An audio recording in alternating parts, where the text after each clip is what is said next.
Hello, everybody, and welcome back to the Doctor Strange Archive. One question I get from new trading card collectors from time to time is what is meant by card point sizes. So today I'm going to talk a little bit about how paper and cardstock thicknesses are referenced. And that's what a point size is. It's referring to how thick the trading card is. So points are just one method or system used to determine paper or trading card thickness. There's actually three different methods that are usually used in the paper industry. The most common that most people are familiar with is its weight in pounds. When you go to the store and you buy paper for your copier or your printer here in the US, the package will actually state how heavy that paper is. Usually for inkjet or printer paper, it's right around 20 pounds. This method weighs how heavy a ream, which is 500 sheets of paper, is. It's not the actual weight of the package that you're buying. What can be confusing about this system is that the different types of paper are weighed in different sizes. So paper is broken down into various categories like book, cover, index, text. And depending on which category it falls in, they weigh those 500 sheets in different sizes. So that makes it hard to compare paper to paper of different types. Paper listed at 20 pounds can actually be thinner than paper listed with a higher weight. The next method that can be used is called grams per square meter. This system is more common internationally. It uses the metric system instead of the imperial system. What makes this system more standardized is all paper is weighed in a 1 meter by 1 meter square, no matter what type of paper it is. So paper that weighs 130 grams per square meter would be thinner than paper that weighs 150 GSM, no matter what the type is. It's a lot less confusing when comparing thicknesses of different types of paper.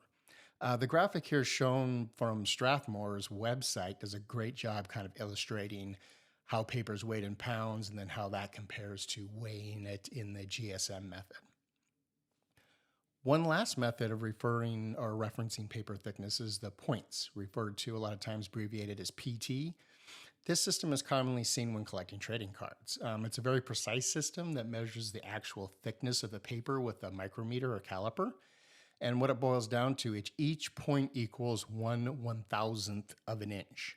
So 35 point paper is always thinner than 130 point paper. It's a really easy system to understand when you're comparing different trading cards, which ones are thinner, which ones are thicker, those types of things. So if we go back and look at the cards we saw earlier, you can easily see how the point size increases as the cards get thicker. You can also see that the black diamond card on the far right is actually made up of multiple pieces. And that's what makes some of these cards thicker, is it's not one big thick piece of cardboard, it's actually a piece of cardboard that they print on, a piece of cardstock, and then they print the back on another piece of cardboard, and then they'll sandwich it in between another thicker piece of cardboard or other product, and that's what makes those extra thick cards. They don't run those gigantic sheets through printers. They'll print on smaller pieces and then glue them to the cores. This system is also used by many of the companies that produce trading card protectors, such as top loaders, slabs, one touches, those types of things. If you have a better understanding of what the point system is, you can make better choices when purchasing these trading card products. Always remember that a 35 point top loader from one company may not fit a 35 point card well if you're also using penny sleeves. These sleeves add extra thickness to the cards and it increases its point size. So if the card is actually 35 points, you add a penny sleeve to it, and then you try to jam it in a 35 point top loader, it may not fit. It might not fit. Also, a 100 point top loader from one company may not be the exact same size as a corresponding 100 point top loader from another company. I always like to try to keep boxes of different size top loaders from a couple different companies. That way I can pick whichever one's going to fit the card, better. So you're not ending up having to force it in. It's always a good idea not to force a card into a top loader. You can damage the edges, dent them, those types of things, and it can be really difficult to get the card back out of the top loader if you need to later. The card in a penny sleeve should be able to slide into the top loader without forcing it, and then the friction should be great enough where if you take that top loader upside down and shake it a bit, the card just doesn't fall right out because you don't want to accidentally turn those sideways, then your cards slide out and fall a foot to your tabletop and dent one of your corners or something else.